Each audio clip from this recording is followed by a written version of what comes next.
Another Monday. Thanks for joining and dropping in. We're going to have some things to talk about. We're going to have Our Lady of Verse, the amazing Susan, but more importantly, but certainly a man who's vital to the whole operation. Ladies and gentlemen, please welcome Mark Sweetman. Mark, there we go. Plug in Mark.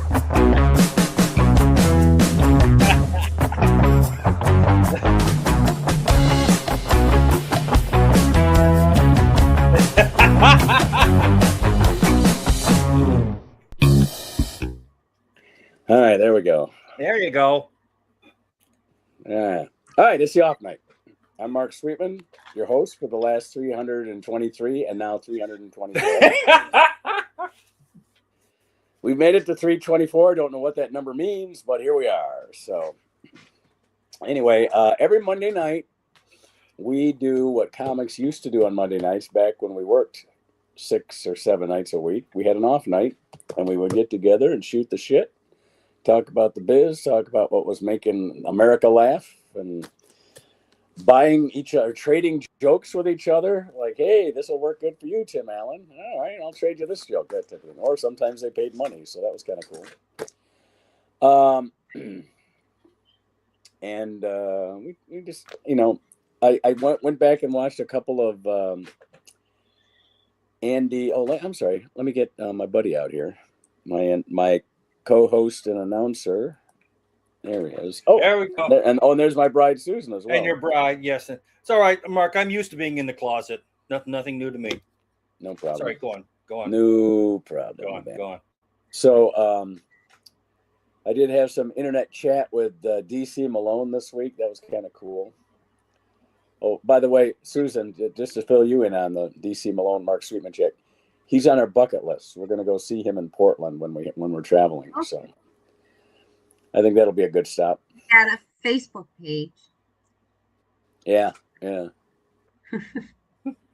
Anyway, I liked Andy's it. here. Let's bring it. Did you like it? Good. Yeah. Yes. He's a good kid. I mean, that he lived this long is shocking as hell, but what the heck. There he is. Are you okay, Andy? No, I'm in another time zone. Oh my God. Okay. Is it 8 o'clock there? We invoke you from beyond the beyond, Andy. 8:03 p.m. Eastern Daylight Time. What time zone are you in? Is it 8 o'clock? 8 p.m. We command ye to rise 8 from your o'clock. Daylight If you time. prefer, it's Oh if you God. prefer, it's 2,000 hours. No. Look out here. You see this? Yeah. Okay, show us. Oh no! See not that? the daylight. Yes, it's yeah. Look at that! Wow. Yeah. That's Milwaukee. daylight? Yes, in Milwaukee. In Milwaukee. Well, guess what? Is that Central In Time? Detroit, we have daylight too. So it's not that big a shot. Yeah. I know. You didn't have And did you you're have a out ton of behind rain us. today? We had a little bit of rain here, but also severe weather Yeah. warnings. But I think the Detroit area is kind of on the edge. Well, we of had all the those severe weather rain. here. Okay. Well, we had a Well, it was raining. a little thunderclap. I had to drive my boat through. Okay. Well, That's okay. We have a large. I did not get wet. The passengers did get. Fortunately, it wasn't a full boat, so we crowded everybody into the center. And everybody. Okay. else was dry. You didn't end up lost on an uncharted island? I felt like I did. No. In fact, Yeah. because of In Kent Lake, the work I and my compatriots have done, we have no more uncharted islands. All the islands have been charted. Jason, you need to understand. Well, it's only a 1,200-acre lake. it's also not We have. a You have 3-hour. the world of the Romans, man. You're just in one lake. You don't know what the rest of the world looks like. It's just beyond there is just going around this one big lake. That's your whole world. You're like in the middle of the Roman Empire there. Well, Yeah, it's only a 45-minute cruise. Yeah. Yeah, a 45-minute cruise. Yes. For the. Here's a rabbit hole. Here's a rabbit hole I went down this week. I started looking at the border between Wisconsin and Michigan. It's only in the Upper Peninsula. That's the only place we border Wisconsin, and most of it is rivers. Yeah. Mhm. And so it's not really a straight line, although on a lot of maps it looks that way. But in a very detailed jigsaw puzzle, it would be a very nice little thing to detail. Well, I the would Upper think. Peninsula is wetlands, but there's also remnants of volcanic lava and other fascinating things you can learn on Well, YouTube channels. there's a huge forest. There's a huge. It's a forest geological wet dream up there. You know, there's just so many things going on. The Tequamanon Falls boat tour is definitely worth it. We've done that. So, Yeah, so now that you brought up we'll do that again Wisconsin, too, retired. What's that? so now that you brought up Wisconsin, are you perhaps maybe trying to get a job in the Dells next year? Maybe expand your. Are you talking you know, to me? I don't. You know. Are you No, talking to he's me? Look, man. because The last 5 days have been like I've been like a castaway in the middle of Wisconsin. Okay, I came out here to try and work. I decided to do Plan D and work for Lyft. Oh dear! The only place I could rent a vehicle is in Milwaukee or Chicago Are you serious? or Las Vegas. Yeah. Oh, Vegas, baby. Go to Vegas in the winter. So I came out here to rent a vehicle from Lyft, which I can do. Right. And I can drive the area, figure I could do this, figure I could sleep overnight in the around the airport. Okay. And then I could use campgrounds and some various, truck stops to be able to sleep in, do 12-day runs, make some money, then come back. And then although I didn't use the 2 days, the 1 day for free thing that I had, like the free room I had for New York. Mm-hmm. Okay. I could spread those. The one you couldn't use, just come see Susan. That one. Yeah, That was exactly. Right. But then I was able to transverse that into 4 days of free lodging at the local Super 8. That sounds about All right. right. That sounds about 4 days. 4 days at a Super 8 for that. I have been a patron of the Super 8. Uh-huh. Patron, I love it. I believe. Yes, I believe when you it's- call yourself a patron, it is the Supra 8. Right. Yeah, that's right. And it's lived up to everything I could say. None of the pop machines work. None of the as they shouldn't. as they should not. No ice. The ice machine doesn't work. They're living up to exactly what I expected it to be. Okay, you road dogs, I got to ask. Worst accommodations while out touring, doing the comedy business. Mark, go. Oh God, you got to give me some thought on this. Okay, include the I comedy think some condo. of those apartments. I got a bad accommodation. I know what it is. Ted's. I was with Tony Hayes. Let Mark go. And I'm not going to Okay. finish mine. Mark, all right. Mark, go. I was with anyway, I was working for Lansing's Comedy Connections, Right. Oh yeah. and the house they had there was so bad. I was working with Felicia Michaels. and Alicia she looked Michaels. at it- The week her Playboy spread interview came out. Yeah. Her So Playboy interview and spread comes out, and Stevens is going to put her. What was his first name? I can't remember. They were sharing this horrible, House in this horrible neighborhood. She looks at it and very goes, sketchy place, and wouldn't she even took go one ins- look at it. Oh, wouldn't even go inside. She calls him up. She says, she I says, don't feel I never. safe. She goes, I didn't ever want to have to say, do you know who I am? But Do you know who I am? yeah, do you I know? don't feel safe here. Just say, when you booked me, I wasn't as famous as I am now, so I'm not staying here. Basically. But Susan and I had no problem. I completely advocated for her because I didn't feel safe there either. But There you go. I had Mark to defend So- me. so And Didn't we? Now, did we end up going to stay at your parents? Because we hadn't moved stayed there back yet. one night, I think, Okay, but mostly we just went back to Because we hadn't moved back to Livonia yet from LA, but we did have her folks to So back using the Bates Motel as a baseline, was this above or below the Bates? I mean, that it sounds like you're maybe even right on the borderline there. Sons and Anthony Perkins. Yeah, I'd have to say that we would have welcomed Anthony Perkins in this place. It wasn't a hotel. It was an apartment. It was a house. It was a house. It was a house that they rented this house. Oh, just horrible. All right. Now that's not the worst. That's not the worst hotel I stayed in, because this one that was worse than that had nothing to do with comedy. It was on our honeymoon. We stayed in Corbin, Kentucky. What was the name of that? We stayed in a couple places. Camel Hotel. No, we stayed at a nice hotel. We had car trouble. Oh, this was day 2 or something. We were driving down to Florida. Oh, okay. And so it wasn't our wedding night, but we stayed at a Quality Inn or something for a couple of nights. But because it was Memorial Day, so the dealership was closed. The mechanic at the gas station got the car started, but he's like, it needs, the head gasket or something. Gasket needs to be replaced. And it's like, you can't really drive. You can drive this down the block to the dealership. So that's what we did. And the dealership took like 4 days. So by the 3rd day, we were broke. And they're like, there's a $17 a night motel down the street. So we went there, the Camel Motel. We walked it. We walked it. Camel Motel. We just thought that they were going to come in and arrest us, because they opened a drawer and a dresser and there's a bag of marijuana in there. Well, that wasn't and marijuana was illegal. Well, wait.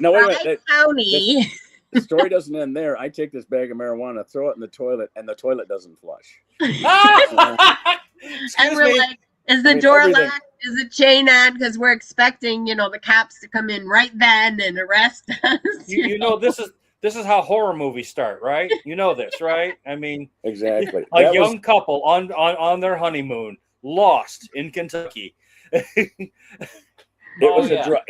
was a dry county, and when we they were playing games too. Oh, we can't get the part, and so I call my daddy, who worked for Chrysler, and he's like, well, we can have it shipped there. And, oh, well, what kind of shipping do you want to pay for it? We're like, overnight express. Like, we had the parts shipped and this was a Chrysler Toyota right. Well, dealership.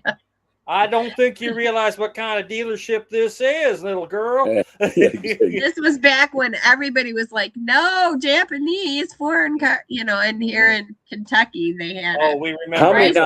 How many times did somebody say something to us? We were so dumbfounded that all we could hear in our heads was ding ding ding ding ding ding. Oh, yeah. Slow down, you're talking too fast. Oh, that was my favorite one. You won't. That's where we got the line. You want grits with that? Remember everything we ordered. Everything we ordered. You want grits with that? Yeah. So there was a pizza place, and we thought we'll get a couple beers, but it was a dry county.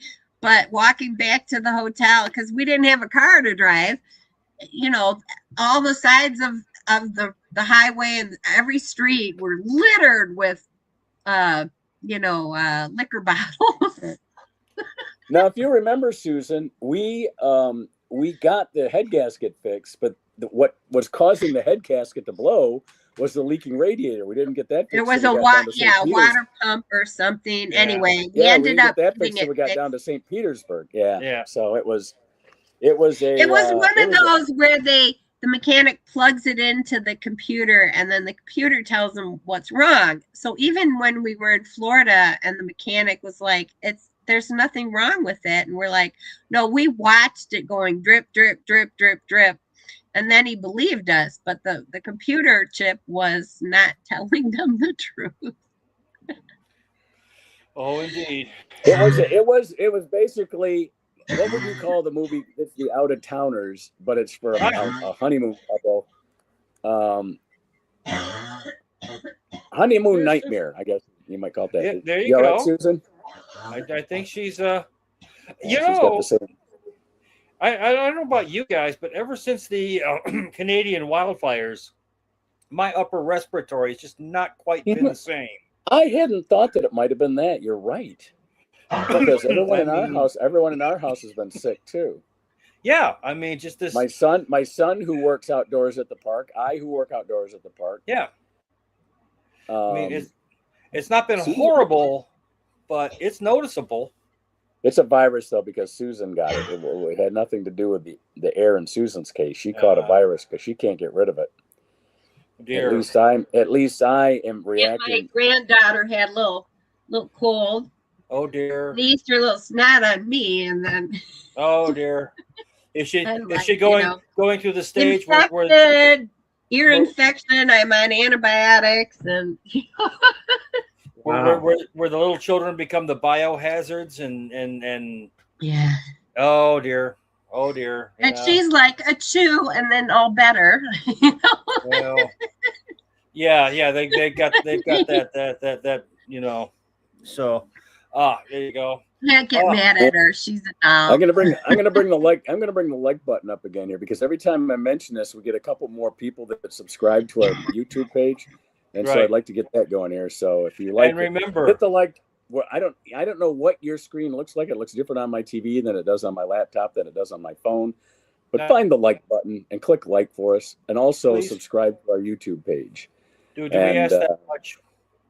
Yeah, I don't think it's asking that much. No. Probably leave that up longer though. I mean, I will. I promise, if you subscribe, I will not come to your house and sit shirtless on your lawn like a German lawn Buddha. That sounds more like a threat. That sounds more like an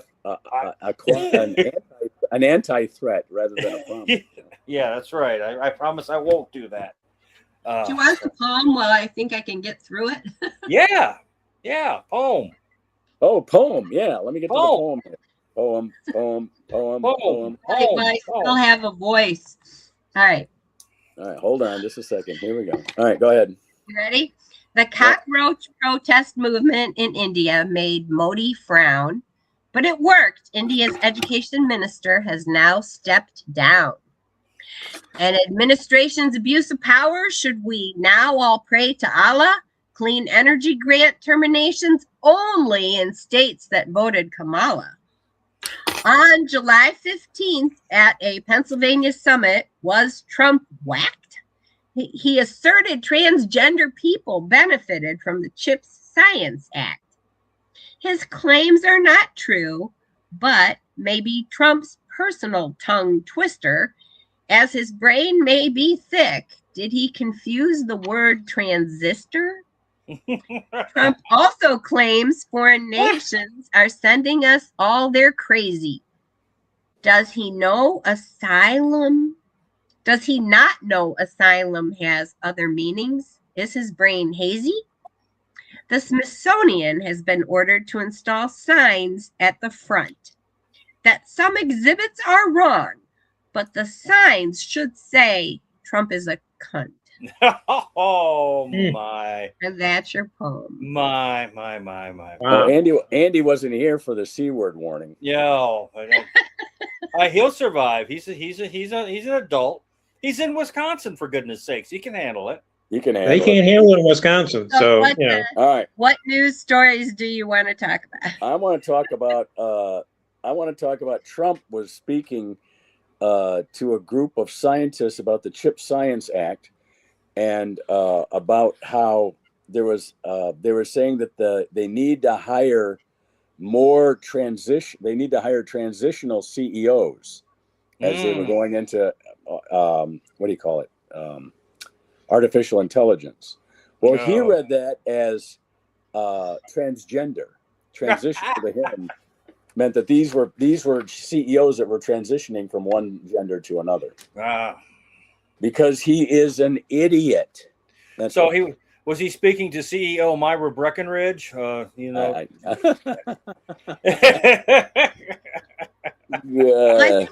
There's good old part of it is Jason. We need engineers and people who could work on transistor components. and science. Well, he also but this, he also thought this that week, word was transgender. Yeah. he also thought that immigrants seeking asylum were seeking an insane asylum. Yeah, we could help him out with that. I mean, yeah, he may have confused asylum as in the noun a hospital with asylum as in seeking a place to be protected like another country. Well, asylum is the same thing, just like the Catholic Church used to call it sanctuaries and asylum. Yes. The Catholic Church always used to allow. Sanctuary city is a place of asylum. Look at all the people that would hide in churches during wars. It was a place where you could seek asylum. Or the priest trying to get away from a warrant. No. Yeah. No, he's Father touched me a lot. No, he's not here. No, somewhere else. Get thee to the nunnery. Get thee to a nunnery where I can assure you, everyone's fingerprint free. Yeah, there's nothing to interest him there. Nothing at all. No. Oh my goodness. How about I have read the signs, but I didn't bring a copy of me. But the signs going into the Smithsonian saying that it's by order of the president, these signs were put up that says that our exhibits are too anti-white. Yeah, that they're inaccurate in some way, shape, or form. That the history is inaccurate. Boy, the way white people get upset about their race, you'd think they had small dicks or something, So. Not all of them. Well, never mind that. Yeah, I'm sorry. Yeah, I was in the locker room not long ago, so never mind. Yeah. So at any rate, and also we're coming up on my favorite holidays, as you both know, August 6th and August 9th, which is when the Smithsonian had a bit of a kerfuffle when they displayed the Enola Gay some years ago, and the Enola hadn't come out yet. No, it hadn't. But nevertheless, still, we all knew. We were friends of Dorothy, friends of Enola. It's all the same. And did you know that the Navy at one time actually launched a major investment? Money was spent on this, trying to find out who Dorothy was, because the expression "friend of Dorothy" was used amongst gay sailors to identify themselves and to identify people who might be sympathetic to their particular. They couldn't figure that out. They couldn't ask around the office and they had no idea. They honestly thought there was a real Dorothy somewhere, baking muffins and running an all-male house of ill repute that was corrupting their sailors. Even still, speaking of corrupting, that's what we haven't talked about, the testosterone tests for the military personnel. There you go. What do we need that for? Well, yeah, the female service people don't really want that. No, I imagine not. They probably don't need the testosterone test really that much. Although I have seen a few. A friend of mine, actually, this comes secondhand, was in the Army, and one of his first sergeants was a lady, but she was, shall we say, of a certain persuasion. And to make her point, when he showed up, she got out from underneath the vehicle she was wrenching on, grabbed her toolbox and a transmission casing and said, "Follow me, Private." Immediately getting the point across that whatever you might be thinking, don't mess with me. I'll twist you in half and break you like a pretzel. Do they all put themselves in position that they're working on diesel engines so that they can be diesel mechanics? Checking every box to be sure, but then again, sometimes if you're going to be a cliche, just swing right into it. What other choice did you have? This woman wasn't going to be designing wedding dresses in New York City. It just wasn't going to go that way. Instead, I put on my flannel shirt so I could I could drive my Saturn over to play softball. Yeah, exactly. Yeah, pick up the Rottweiler named Daisy. Go tool shopping at Harbor Freight. At the Army Navy. She has to at the Army Navy. I mean, I mean, I had lesbian neighbors back when I lived up near Whitmore Lake, as you all know, Ipsy by the sea. Yeah, there you go. And, but one of them, I still see her. She is the head groundskeeper at WCC at Washington Community College. Okay. You know, so you see her out there doing what, riding lawnmower. It's like, you know what? Hats off. And half the time I envy her because it's a job I'd kind of like to have. You know, I'd love to have the ability to be able to landscape all day long. That's not easy work. You know, at my age, you know, hitting the snooze button means that I need to hit the snooze button more. So all I got to say about landscaping is you were lucky if you were in a landscaper the last 3 weeks with all this Canadian air over there. Oh, Yeah. boy. Yeah. It was not good. Not good. Hey, and how about Trump slapping tariffs on Canada for the air, and Mexico Mexico countered by sending hundreds of firefighters to help fight the fires. Well, we got to do something. Yeah. Yeah, come on Hey, up. so speaking of Canada, the bridge opened. Yeah. How did that Guys? go today? I didn't even hear about that. How did that go today? The last I heard, Trump was in Michigan saying something to somebody about something. He was out by me. He was out by me at the proving grounds. He claims he made, grounds. was it General Motors, lots of money or something? Well, question though, again, what is the big? I've heard nothing but complaints about this bridge. What has been the big deal about this freaking bridge? I don't get it. It seems very nice that someone's building a bridge. It's a nice bridge. Yeah. And Michigan and Canada have an arrangement because Canada paid for the entire thing. Mm-hmm. Okay. But Trump wants a cut of the tolls. The guy from the American Bridge paid a bunch of money to Trump. The Canadian bridge. Maddie Maroon, who owns the Ambassador Bridge. The Ambassador, yeah. Gave a shitload of money to Trump. Okay. And not so coincidentally, Trump delays the opening of the Gordie Howe Bridge. Okay, all right. And then also Trump has a thing for what's his name, the Prime Minister of Canada, because he blew him off. So not a big fan. So I got to ask you. You Detroiters there. So does the Maroon family have a good name or a bad name in Detroit? Because they've owned quite a bit of property and things. Right? Bad name. You know this Michigan Central station that everyone's raving about since Ford refurbished it and brought it back to its 1920s grandeur. Right. Well, it stood there in ruins for 35 years because the Maddie Maroon family owned it and wouldn't do shit with it. Great. Yeah. They were waiting until somebody would pay them what they wanted for it, and they figured, well, nobody else is going to buy shit around here. Now that Ford bought it, that whole neighborhood has improved and all the property values have gone up, but none of it was Maroon property.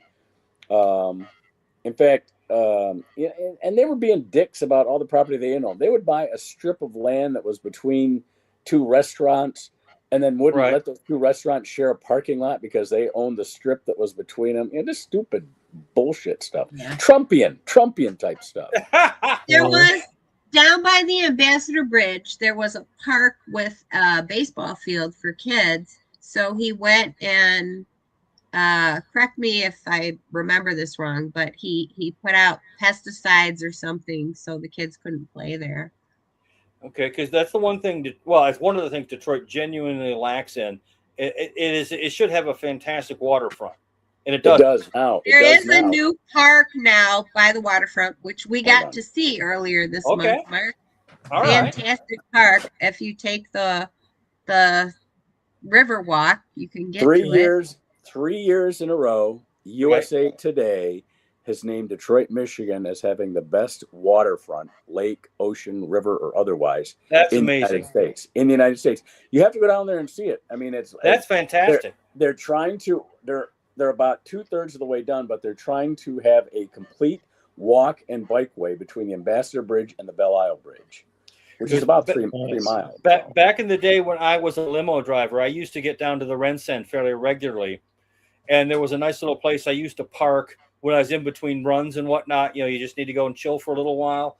But I could see along the waterway, there was just a string of these abandoned warehouses. And I thought, if they just would get rid of that blight, and open this up. Well, they did better. They did better than that. They tore down the ones that couldn't be refurbished, but they refurbished the ones that could be. So you're not like you're still keeping some of those old buildings look great once they got them refurbished. Right. There's three buildings that have been torn down downtown that make me ill that they got rid of them. Yeah. The what? the YWCA, Okay. which is now where Comerica Park is. Right. The hotel that's across from I can't remember the name of it now, but it was a hotel, and it was across from the jazz place that we used to do Moth from downtown. What was the name of that jazz? The restaurant. Cliff Bells. Cliff Bells. There was a hotel across from Cliff Bells, about 15 stories tall. Could have easily been refurbished. The one next to it and the one across the street from it were refurbished, and there's no reason to rip that one down. Right. Yeah, and they moved the Gem Theater, so that one survived. The Teller Hotel on Grand Circus Park, which was across from David Whitney across Washington Boulevard. They ripped down the Grand United Art. They ripped down the United Artists Theater. They saved the office building that was attached to it, but they ripped that down. And the Lafayette Building, which is right. It was the building that was attached to Lafayette, Coney Island, and American Coney. That whole, it was. Speaking of the Whitney Building, Mark, when we were going to Wayne State, the Whitney Building you mentioned, when we were going to Wayne State, that went up for sale, and it was like selling for $100,000. I wanted to buy it, but I didn't. I was like 19. I didn't have $100,000. Yeah. But wouldn't that have been great if we could have bought that, Mark? Yeah. We could have gotten the Fisher Building for $800,000 at one time. Actually, that's peanuts. I think that was last week. No, that was before Duggan became married. When Kwame Kilpatrick was screwing everything up. Then you remember, of course, the Book Cadillac, which has been refurbished and restored, and there was the building across the street from the Book, which for years gone. Well, there was the one that they have refurbished that had the nice cupola.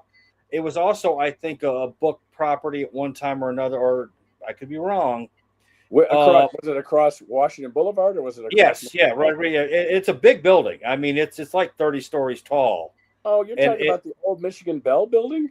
Yeah, I think I am. Yeah, and someone's like they've spent a lot of money repairing and opening it up and getting it closed like in the early 90s and was abandoned for quite some time. You could see it. It had some great views when you were on the parking deck at the MGM Grand parking deck. Okay. You know how you could look across from there, and it was a great view of downtown. They finally managed to get that together and in one piece. And one of the buildings that's in a desperate situation right now is the Leland Hotel, which has some historical significance. When I was at Wayne State, that was where the disco was that we all went to. It was called Studio 54, the ripoff from the New York Studio 54. That's what they called it. But in the early days, that basement was a speakeasy for the Purple Gang. And that's not like everybody in town saying, "Oh yeah, the Purple Gang used to hang out here." Every restaurant in town would say that, just because it gave it some, It's that version of Washington slept here. The Purple Gang party here was the Washington slept here of Detroit. Is the Lindell AC still there, or is that gone? It's gone. The Lindell AC is now where the Rosie Park, Rosie Parks. What's Parks' first name? That's not Rosa. Rosa Parks. That's where the Rosa Parks Transit Center is now. Yeah. Okay, really? Oh, wow. Now I'm told also that the old Tiger Stadium, that the field was preserved. Is that also correct? Yes, or no? yes. And my boy,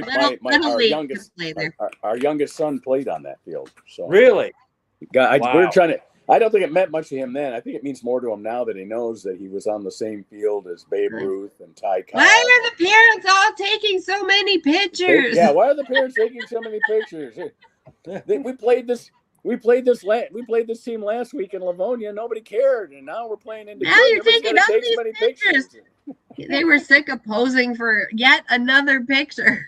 But they kept the dimensions of the field. If you go there, I mean, it's surrounded by apartment buildings now, so it's still got the same. And you know how Tiger Stadium was kind of boxy feel anyway? Yeah. By just having 3- and 4-story apartments surrounding the field, it still gives it that boxy feel, and it makes kids feel like they're in a stadium but it's an all private suite stadium. Police because it's all Athletic apartments. League maintains it. Yeah, the Police Athletic League does maintain it, and they play both. They use it for both football and baseball, so it's kind of got like some Lion heritage there too. Because there you go, there at Tiger Stadium.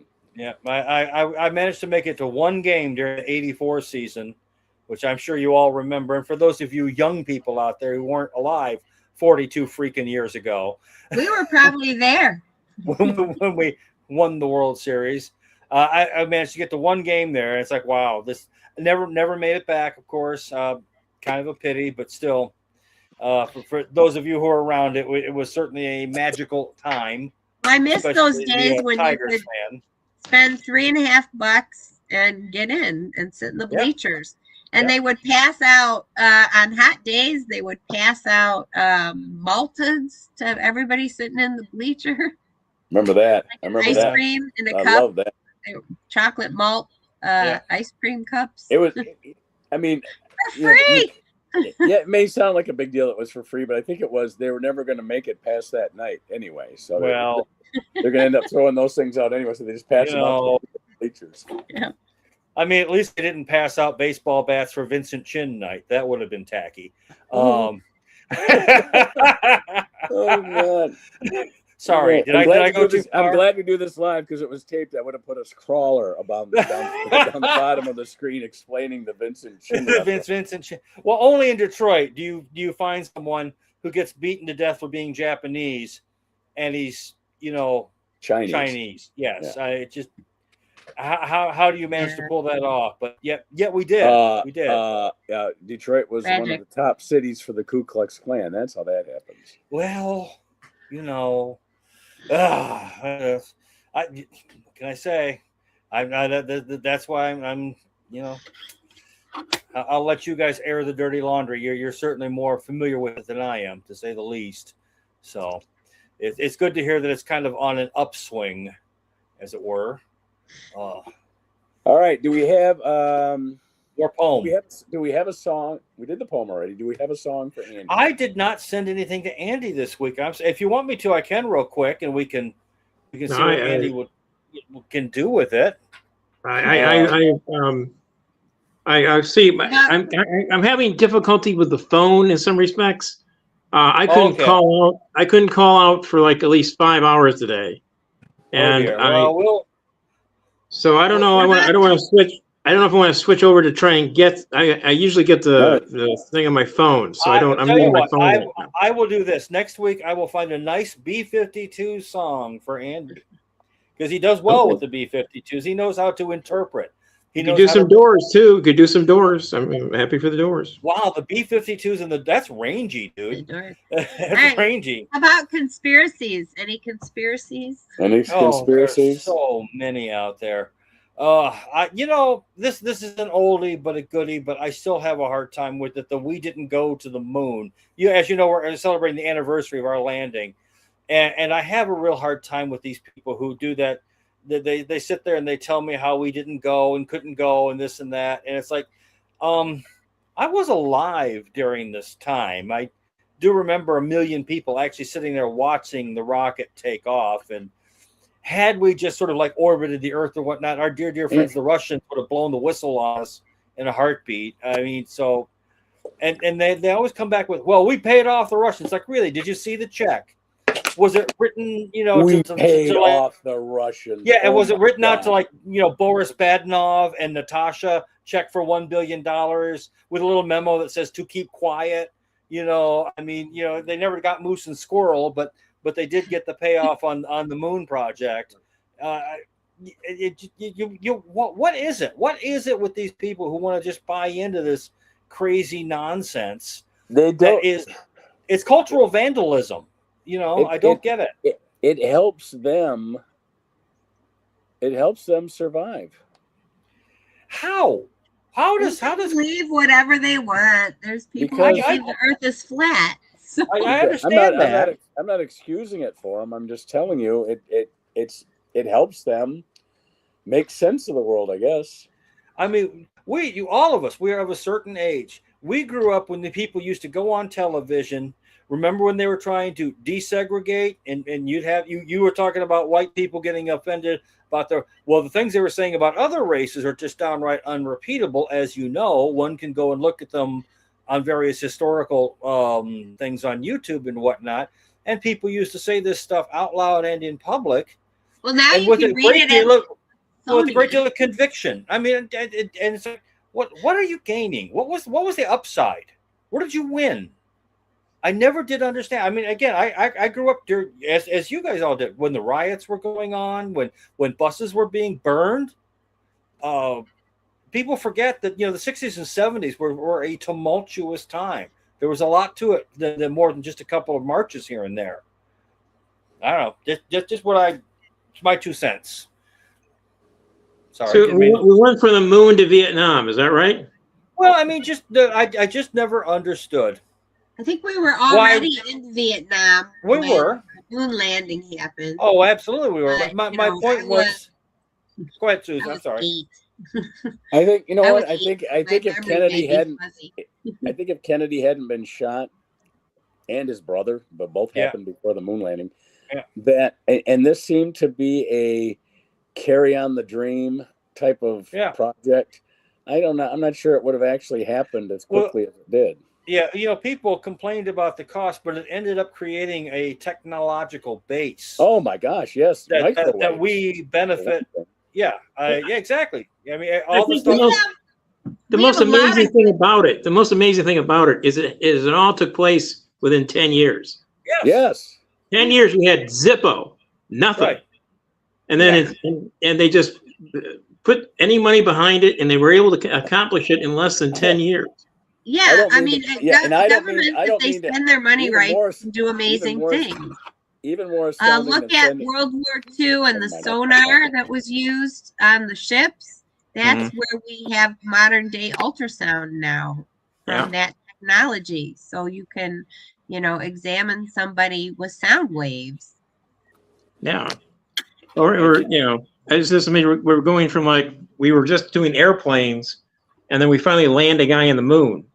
And we're using not computers like our phones were bigger computers than what they were using, Yeah. Okay. They're using slide rules. We go from 1903, the Wright brothers. If you haven't seen that film, Hidden Figures, that's a good one to watch. So from 1903 to so within 70 years, you went from no flights to going to the moon. And a person born in 03 would be able to follow the whole thing until, be able to watch it. You're 70 years old. You know what I'm saying? So we got people who want to crap on this and say it didn't happen. I remember my grandparents and my parents saying, you're too young to appreciate this, but this is just amazing that we lived during this time. And I would say, I am not too young to be amazed at the fact that we put a person on the moon. That is not at all. That is not something that a 9 or 10-year-old is really, out of his realm to understand. I go, that is just amazing. I know. It's like, if this started like in 83 or 2003, it's like almost, it was like 50 years. It's been 60 years since that thing, and that's almost as much time if you went backwards. They were basically, what's his name flew across the ocean. Now, the time it took for them to go from the first flight to landing a man on the moon is less than the time that they took to get from the landing on the moon. I'm sorry. Then they took. Wait a minute. The time they took. I had the math here, and I can't figure it out. Well, I was going to go from the time that we've had since we landed on the moon till now, right? Is more time than they had from the first flight to breaking the sound barrier. Yeah. And it Yeah. just doesn't seem like we've done it. That was a huge thing. Breaking the sound barrier was a huge thing. It was like 54, 53, something like that. So that's like 50 years Yeah. they did that. Yeah. And what happened 50 years ago today? It was 76. It was the bicentennial. I mean, we weren't even we had stopped putting Apollo rockets in space now. We had moved on to the space shuttle, which really didn't go anywhere. It just went around the planet. You know what it was? We went from Star Trek to Deep Space Nine. That's what we went to. Well, Okay, but while we're on the subject of Yes. space exploration, we did put some little robots on Mars. Yes. We And did. there's that's a right. good documentary, Good Night, Opie, that's worth a watch. What's that? Okay. What channel is that on? Is that YouTube? I probably watch it on Hulu or Netflix. I don't know what it's on now, but it's called Good Night, Opie. And it's a very good documentary. Is it about the robots we put on Mars? Yep. Yeah. The rovers. Rovers. I remember. You Curiosity and opportunity. Yep. Go ahead. When that was happening, Susan, you probably remember I was watching that channel on YouTube every day, watching those robots move around. Yeah. Cool. I can remember the first bunch that we got there in the mid 90s and watching some of because then, you were just getting stills back because these were very rudimentary machines. They were superseded by more competent machines. But, I'm sitting there watching this with my father, who was born in 1933, when this kind of thing was just pure science fiction. And here we are sitting in our living room watching clear pictures from the surface of an alien planet. And it's like, this is kind of amazing. I'm sitting here with a man who, by the way, grew up in a house with no indoor plumbing and no electricity because those kinds of things didn't come along in their part of the world till after World War II. Then you bring that up, you get to the critique of how can we spend the money to put a man on the moon when we still have people that have no plumbing.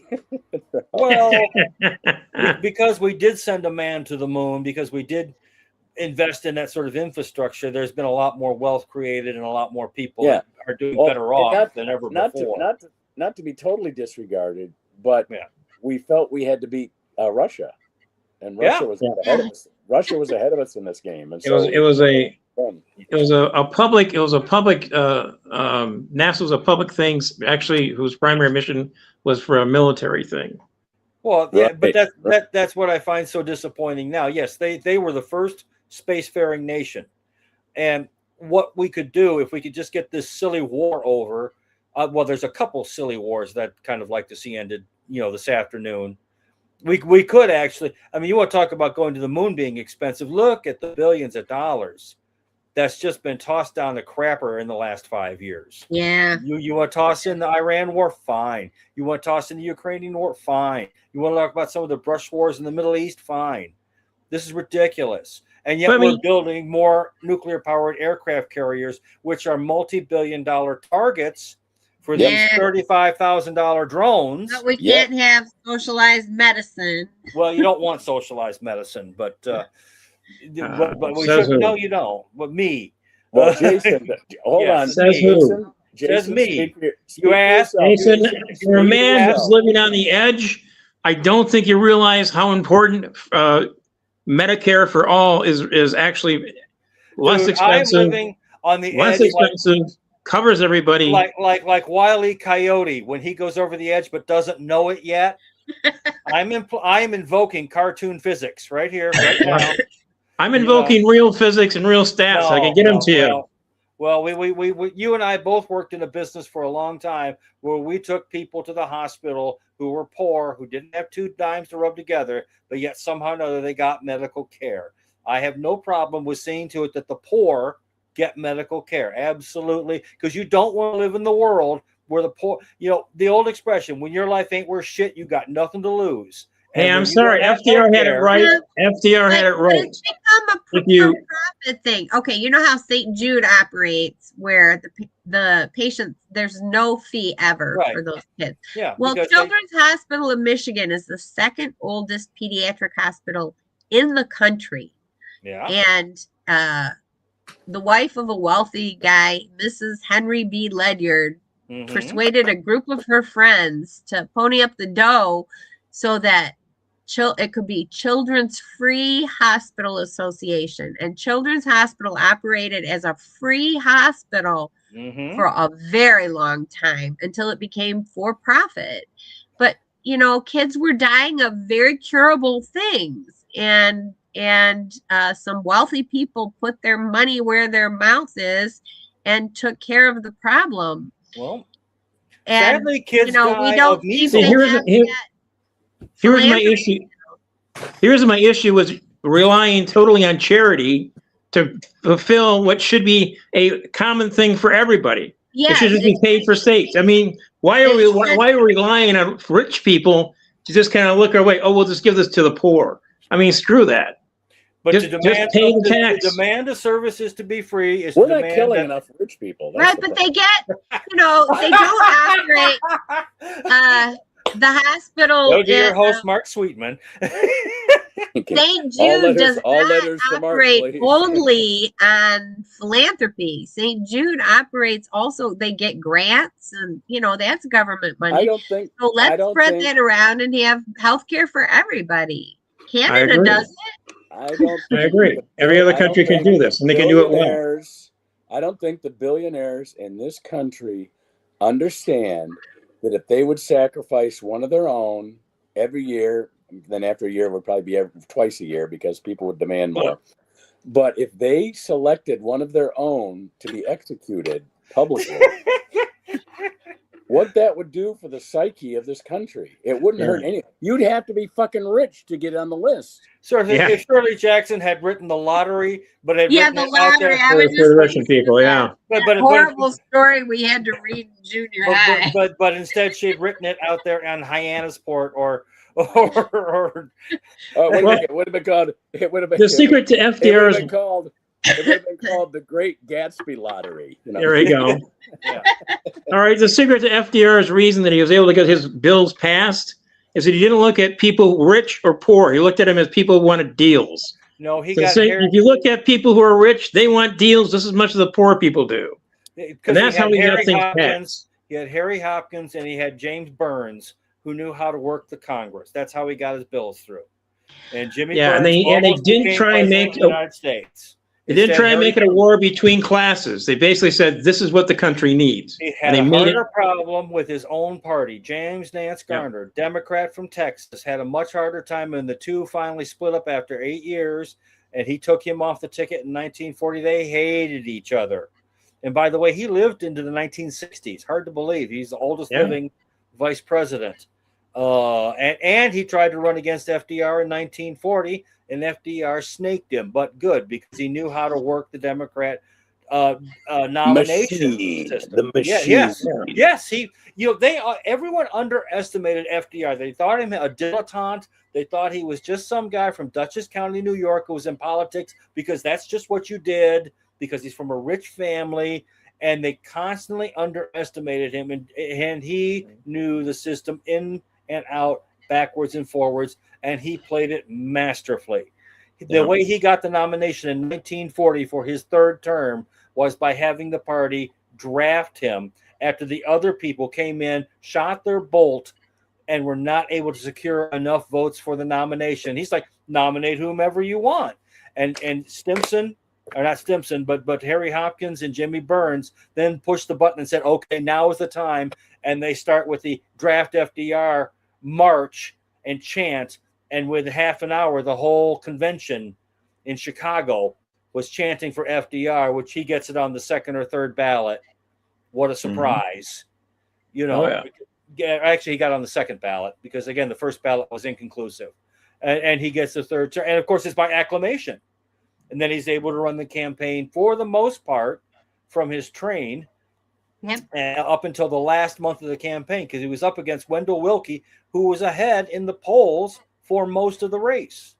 Yeah. Because in the United States, 8 years is enough of anybody. We've had our fill with yet 8 years. But 1940 was a different time. And because he used that system so effectively, Obama, again, you have to give Obama and Bill Clinton similar credit. They understood the machine. No one believed Bill Clinton, this governor from this awful podunk, poor state, was going to come in and take over the machine. Well, I mean, Are we done? I thought we had 55, right? Yeah, We have 5 more minutes. Mark, Sorry. are you trying to cut it short? but by the end of I'm 1992, I'm trying to get the music ready, but yeah, like always, by the first week in End November of of 92, 92, what happened? Bill Clinton is a machine and he's unstoppable. And Yeah. they tried for 8 years and they never could. They threw some roadblocks, but they never could, because politics is like that. You never get a clear road. You're always going to have somebody doing. Well, Clinton won a lot because he basically out Republicans the Republicans. Yeah, well, he had James Carville as his advisor. Carville understood the American electorate and knew how to work the system.